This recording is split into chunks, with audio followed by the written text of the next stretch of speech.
It starts with a sneeze, maybe a sniffle. You think to yourself, it's just mild allergies or a minor cold. You're not worried about COVID-19, because the symptoms don't match up with the distinct, often severe indicators of COVID-19, joint aches, violent coughing, a fever or chill, and the dreaded loss of ability to taste or smell.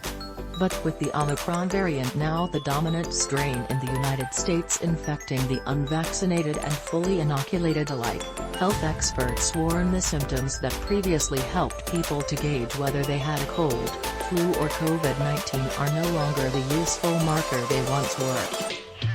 Making risks assessments on whether to travel, gather with others or get tested for the coronavirus based on symptoms is not going to work anymore, said Emily Landon, the chief infectious disease epidemiologist at University of Chicago Medicine.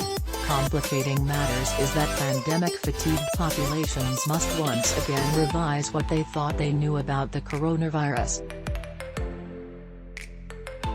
Health experts said grids and infographics that suggest certain symptoms are particular to one virus or another, which are popular on social media, may have at one point been helpful but are now outdated with the rise of Omicron. The problem with grids like that is that people look at them and it's like looking at your horoscope and saying that does apply to me, said Landon.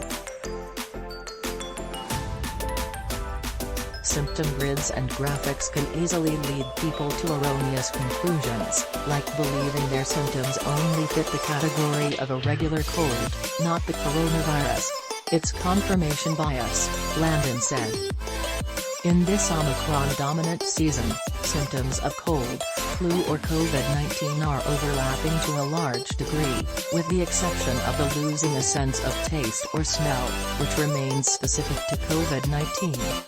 The symptoms are now like a Venn diagram where all the circles are overlapping, said Landon.